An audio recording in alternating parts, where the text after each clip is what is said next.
Here's the whole packet if you want to read it. Somewhere here. Thanksgiving. I have all the classes here. Thanksgiving should be here somewhere. Wait, that's not Thanksgiving. These are all different subjects. Hold on. Here's Thanksgiving for you. It's a big one. I think 19 pages for that one. And there's more. Okay, let's just do a couple of ideas here. There's a Rashi. This parasha, honestly, I'll tell you the truth, it's kind of a challenge because everyone knows this parasha. It's very small. There's not that much that happens in it. 2 stories, really. Everyone knows everything that happens in this parasha. So there's a couple of lessons that may not be hidushim, but it hit me, and I want to share it with you. I've been thinking about it. Love to share it with you as well. So there's a Rashi that I think everyone knows. When Yaakov gets the blessing from Yitzhak, his father, the blessing is on condition. You get the blessing on condition that you study Torah and serve Hashem, Yaakov Avinu. If you don't study, you don't get the blessing. That's what she says. Later on, when Esav got upset and he wanted a blessing too, Yitzhak gives him a very short blessing. He says, from the fat of the land will be your dwelling place, and from the dew of the rain from above. You will live by your sword, and you will serve your brother. When he goes down, you'll throw him off the yoke of your brother from your neck. That's it. That's the whole bracha for Esav. Esav's blessing is you'll have a physical life. You'll be strong, you'll be mighty, you'll eat from the fat of land. Yaakov's blessing is a little bit different. It's the same sort of a thing. Hashem will give you ve'itim lecha, by the way. You ever worry about this? Wonder about this? He didn't even start anything. And he will give, and adds to what we said before. What did you say before? What's the blessing? Ve'itim lecha, and Hashem will give. And itim lecha, Hashem will give. The same words used for both, from the fat of the lands and the water. The nations will serve you, and they will bow to you. You'll be mighty to your brothers, and your mother's kids will bow down to you. Those who curse you will be cursed, those who bless you will be blessed. And so Yaakov's blessing is on condition. We get the blessing as long as we follow the rules of the Torah. We don't follow the rules of the Torah, we lose the blessing. And this is the same thing across the whole Torah. In Sefer Devarim, Moshe Rabbeinu tells us 100 times, if you go to Israel, if you behave and you follow the Torah, you get to keep Israel. If you don't follow the Torah, this land will spit you out.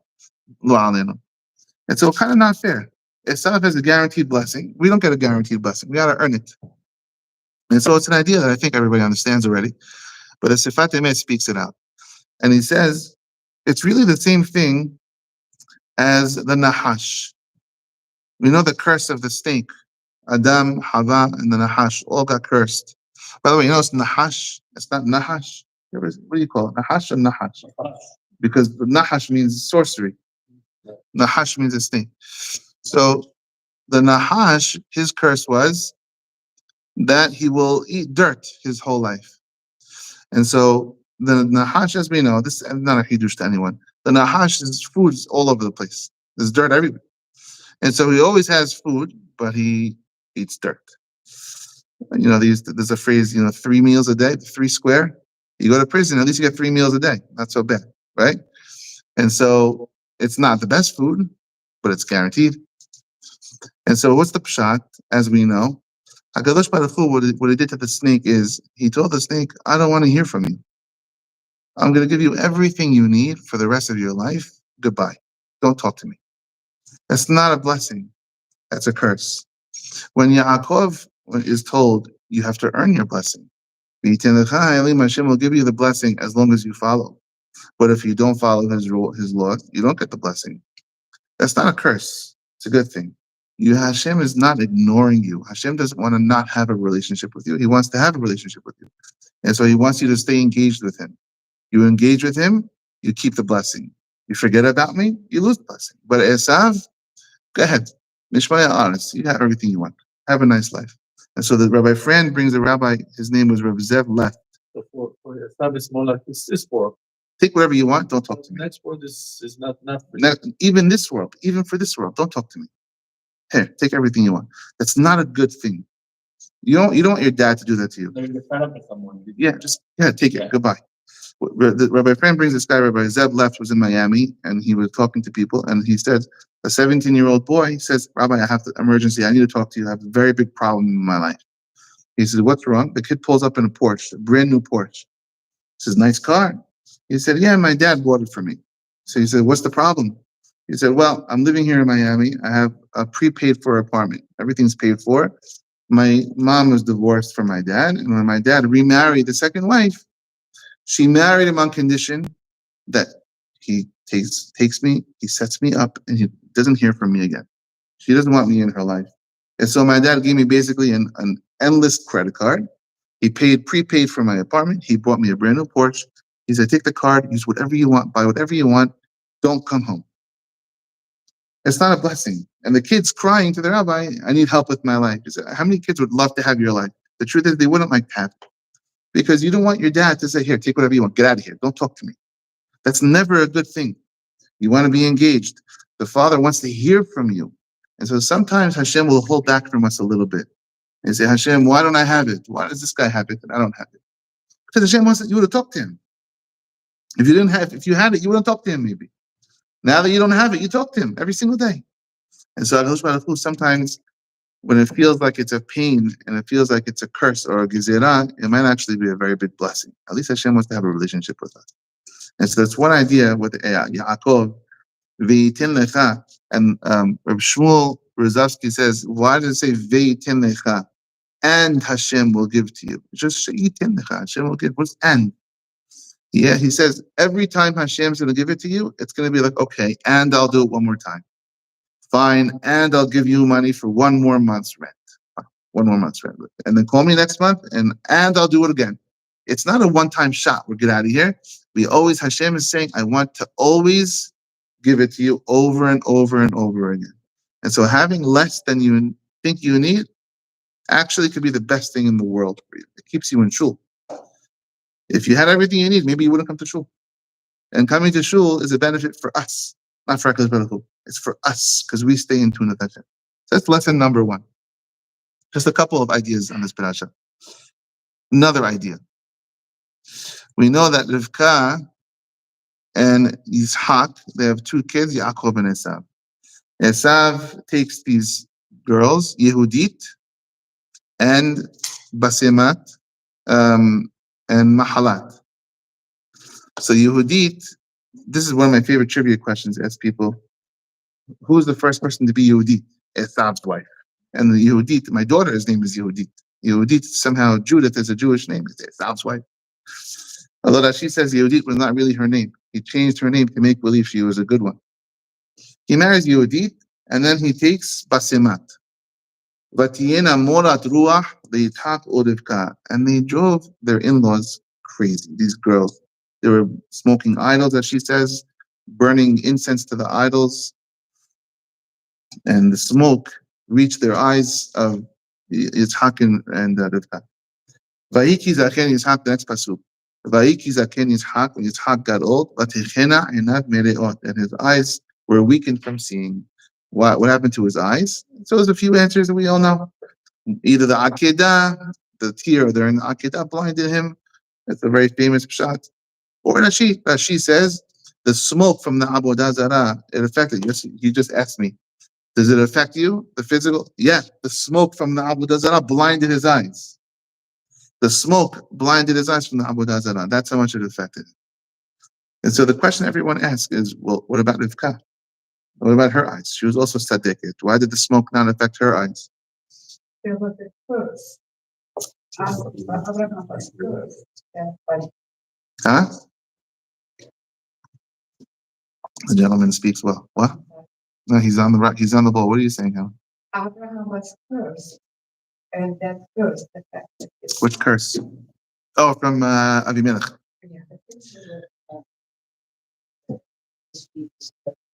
Yeah, so this is the idea. I must have heard this 50 times in my life, and every time I hear it, it gives me hizuk all over again. So first of all, what Helen's saying is another pshat. When Abraham hid Sarah and lied to Abimelech, Abimelech took her and gave her back and said, here, take money, and this should be covering for your eyes. He cursed that your eyes should be dimmed. And so maybe the curse was fulfilled now. By the way, I always say this I think every year I say this. It's ironic how Yitzhak is sort of blind and taken advantage of by Yaakov. And then later on, Yaakov, same thing, is blind and taken advantage of, so to speak, from Menashe and Ephraim. So he was on the other side of the table just as much. The pshat, the easiest pshat, the pshat that we all know, but it really hits me. It's the best musad. And honestly, my whole life, I think about this lesson. She was used to it, they said, because she was a convert or whatever they want to call it. She was used to it. How old was Rivka? So it's a mahloket. Either 3 years old, but if you had my personal opinion, she was not 3, she was 14. Tosafot says Rivka was 14 years old, and there's a sefer that proves 100% she was 14 because the years don't add up. Either way, some people say 3, some people say 14. I think she was 14. Regardless, she was, I think, 62 years old at this point. It's been at least 40, 50 years since she grew up with this stuff. You're saying she was used to it? She 50 years in the yeshiva of Yitzhak Avinu, and she was still used to the movie? She was still used to the smoke? It didn't affect her? How long does it take to get rid of it? And the answer is never. Never. You watch a movie one time.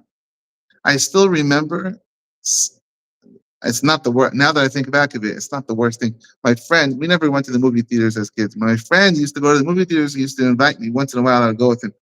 And I saw a movie there, not bad, whatever. I was a scary scene for me at the time. I still think about it now. I still think about it now. You can't get it out. You can't get them out of your head. Ever. There's no delete. Even the delete is not delete. There's no it's archived maybe. It's there. It's never gone.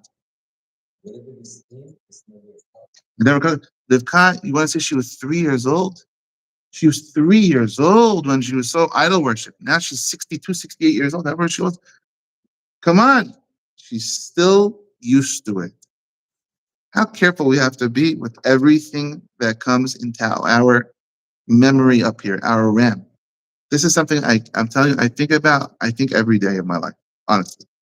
Before I turn on, especially with videos, YouTube, whatever. Are you crazy? If I accidentally see something, it's in my mind forever. What am I, nuts? I can't take that risk. So you say I'm not cool. It's okay, I'm not being cool. There's a website that I use in my family. My kids always ask me, can we watch a movie? We don't have cable, but we have it. My house came with a TV screen. And so we can, fire stick it in or whatever. But so we don't have any screen time during the week, but they do ask me all the time on Sundays or weekends, they want to watch something, Disney or whatever. Every single Disney for sure now, you got to check. Oh my goodness gracious. What did Disney do to them? I grew up watching Disney. It's crazy. What is going on now? They show things in the old movies you don't really pay attention. I just saw one. They have an agenda. Now it's only I mean, we all grew up. Who didn't grow up on Disney movies and all these? I grew up on the oldies all the time. My mom used to put I Love Lucy for us all the time and all these old things. That's what I grew up on. But nowadays, there's a website. It's called Common Sense Media. I'm going to put a Christian website now. I'm going to endorse. I'm a member of it. It's a Christian website. It's called Common Sense Media. I told you about this where you live. Common Sense Media. It's a very Christian website. You put any movie or book in there, they will tell you everything that's in there. There's a section called language. There's a section called sexual stuff. There's a section called violence. They will say anything. If the person said jerk, it's going to be a character says jerk 3 times in the movie. Everything. A couple holds hands and almost kissed it. It's in there.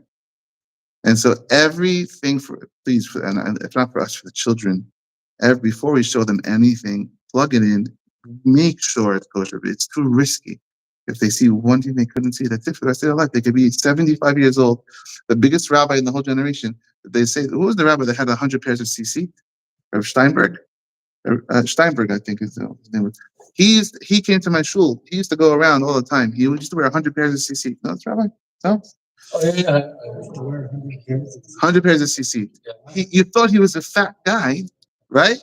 He was skinny. He had 100 pairs of CC on him. He used to go around to the schools in the East Coast all the time. He came to my school and shul 5-6 times. He's not alive anymore. He used to say to us, boys, when I hear someone tells me the Yankees won, I'm still a little bit happy. It's an old man with the white beard. He says, I'm still a little bit happy the Yankees won. You can never get rid of it. That's what he used to tell us. It's true. You never get rid of it. And so before you let it in your life, make sure you want it in your life, because once it's in there, it's never coming out. Music is like, I'm sorry, no one is allowed to listen to not Jewish music. It's forbidden. It's disgusting. I'm not talking about the classics. You listen to the Beatles, even though even their stuff has little hidden stuff also in there. But fine. But modern music, ya haram, what's going on in modern music? It's terrible. And so we have to be very careful. I don't know what it is. Jewish music has become very good lately. So no non-Jewish. We have to be careful what goes into it. So movies, media, think 1 second before we do it. Even if it's Kaimenu.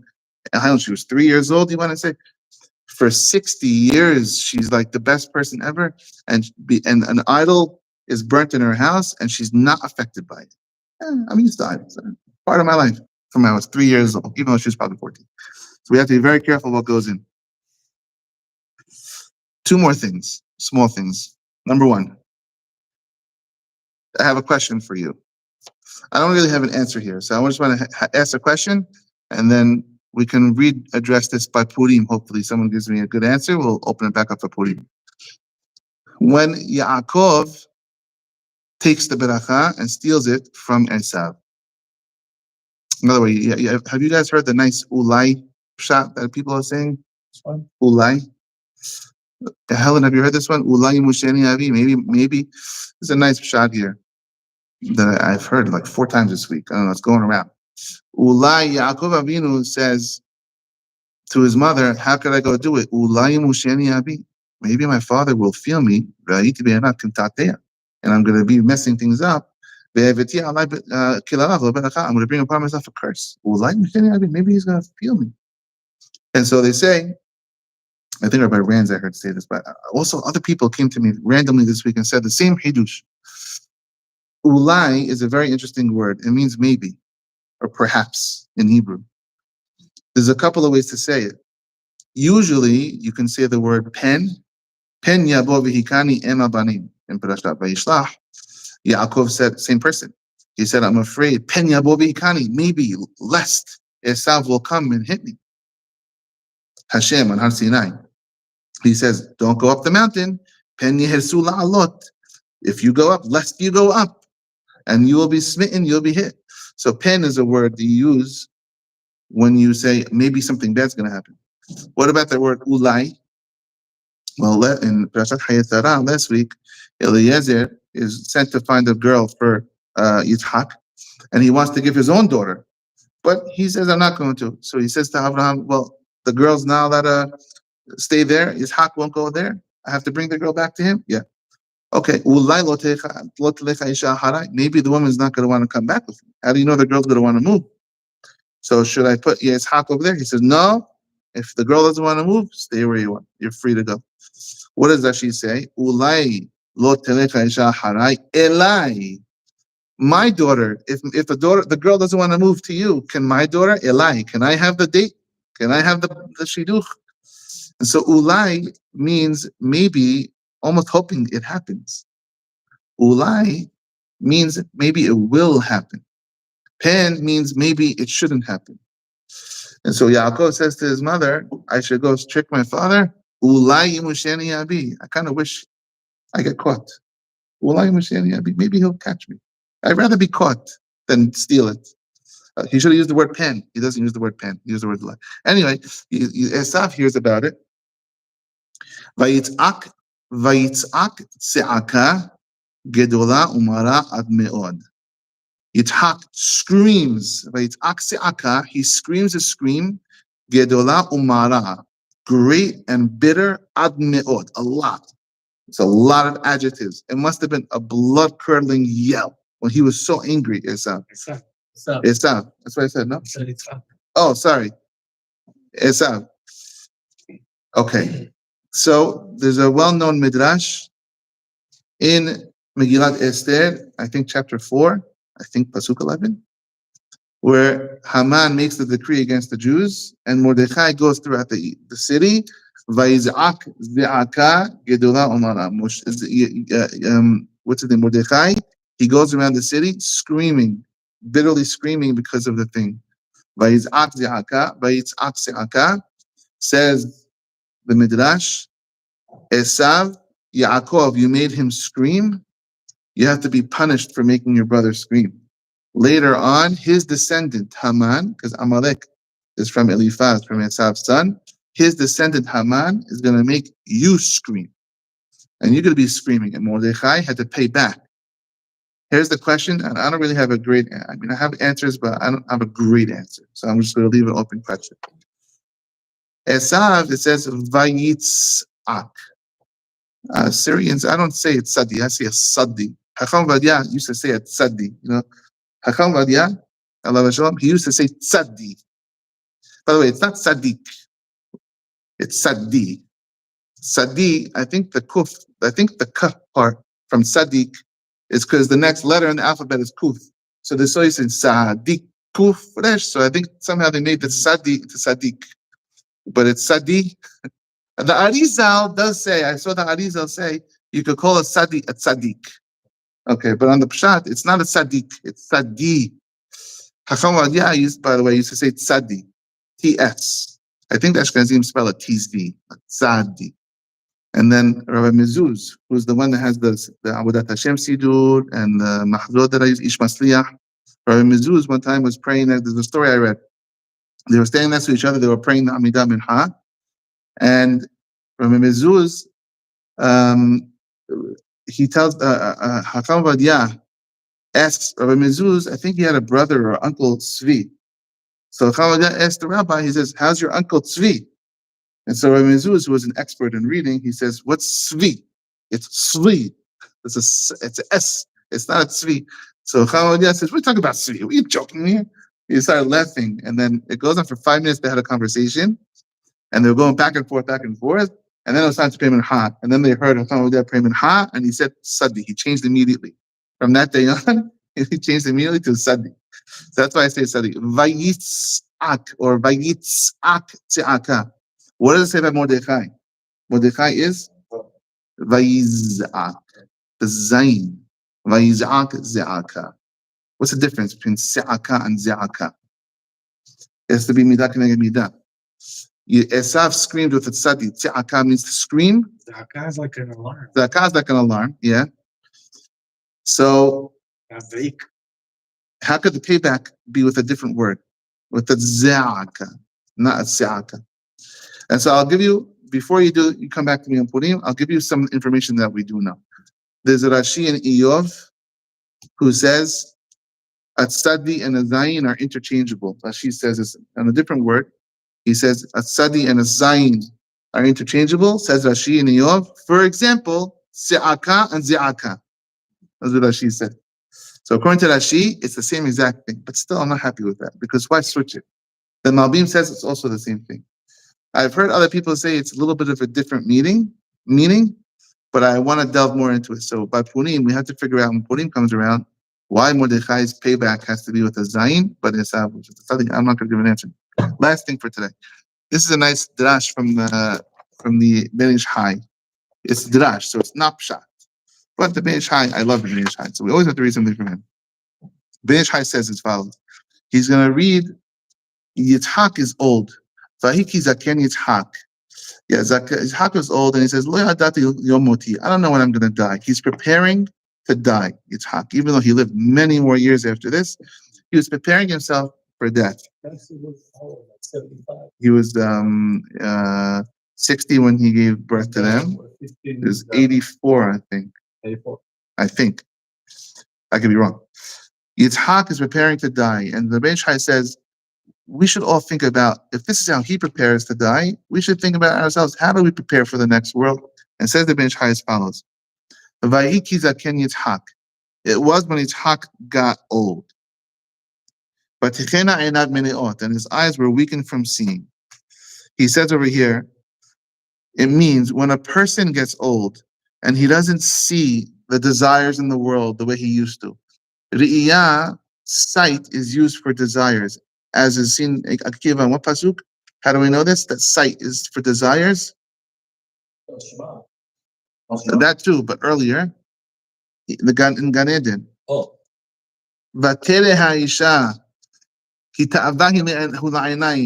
the fruit was pleasing to the eyes. So the eyes is always the thing that we use for desire. So when a person gets older, his eyes relax a little bit. His urge for desires relax a little bit.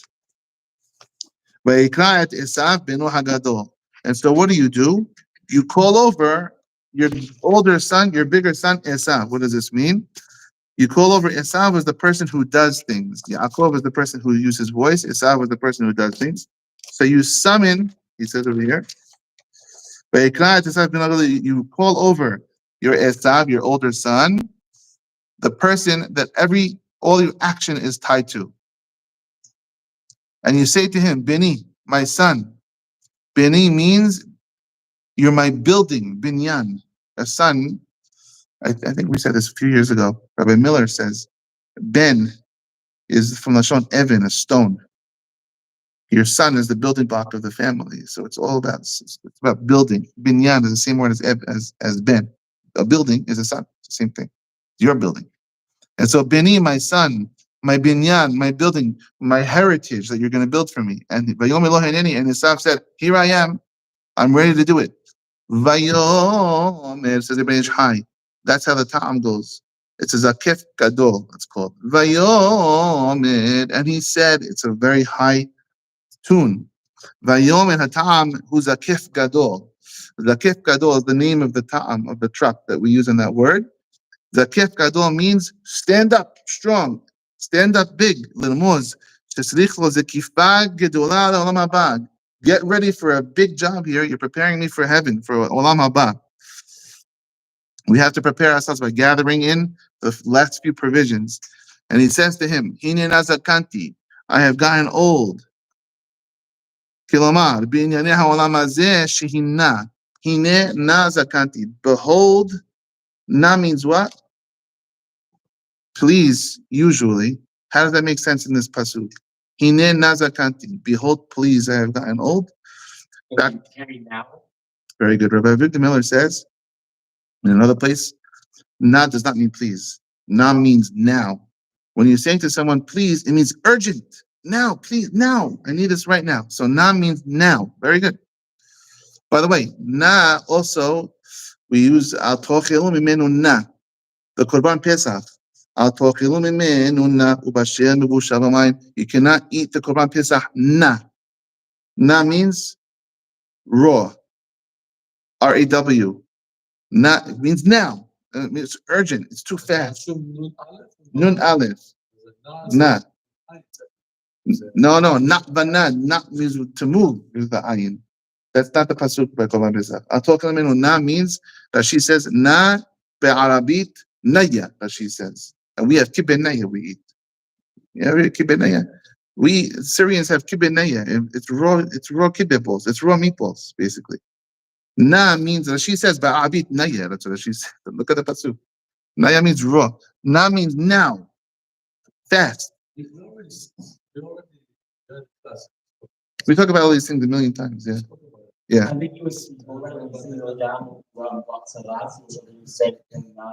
El nada, fanana. Now, very good. By the way, now, na. It's the same word. It's the same word. Na means now. Okay. Yeah, I'm always mixing things up for sure. Now he says, my now is old. My current state of the olam hazeh is already too old already. It's time to prepare for the next one. Ve'ata, he says, so, and now, ve'ata, and now go get me some food. Go get your vessels and hunt me some food. Ve'ata, what is the ta'am on this, the trap? It's kadma. It's called the kadma, the ta'am. Kadma means prepare, before, preparation. The Ben Ish Hai, a lot of times he uses the ta'amim, the tune of the pasuk, to teach you dirashat. Unbelievable. Ve'ata is a kadma, and I want to do teshuvah right now. So prepare with teshuvah for the next world. Sanat yelecha, pick up your vessels, he tells to Esav, your hunting vessels. Remez leorot haniklaim shevirat hakilim. When we are, Kabbalistically, the Hasidim love this, Chabad loves this. It's really us first, honestly. When we are brought into this world, it's called Shivirat HaKelim. There was a keli, there was a vessel Hashem had, and he smashed it, and he broke it, and there are pieces all over the world, and it's our job to collect them and put them all together. It's not a Chabad concept, really. It's a Kabbalistic concept that they really use. And so, Sana Kelecha, go pick up all the pieces of the broken vessel. Tel Yecha v'kashtecha, your hunting bow. Tel Yecha means the things that I'm taluyin. The taluyin means dependent. It's what I need. I'm dependent on this for the next world. Tel Yecha, tachlit b'yat haneshama olam. That's what I'm here for. Kashtecha, your bow, is the keshet of you. Your bow. I take the bow and I'm going to shoot everything negative about me and prepare for the next world. The Ben Ish Hai, this is one glimpse of how you can take one pasuk and it can completely make a drash out of it as it's prepared. Yitzhak Avinu told Esav, I'm ready, I'm old, I don't know when I'm going to live till. Please get me food and let me eat it. It looks very physical. But you just look at the ta'amim here, it becomes all of a sudden very spiritual. I need to get into the next world, prepare for the next world. And so it all comes back to the first thing. How do we prepare for the next world? We prepare by making sure we keep ourselves as clean as possible in this world, number one. And when we're clean, we're a keli, then we can start working and filling it up for the next world. And so a couple of ideas here for Parashat toledot. B'ezrat Hashem, next week, another idea. Chodesh Tov. Tomorrow is also Rosh Chodesh. Hanukkah is around the corner. Have a nice week. Chodesh Tov.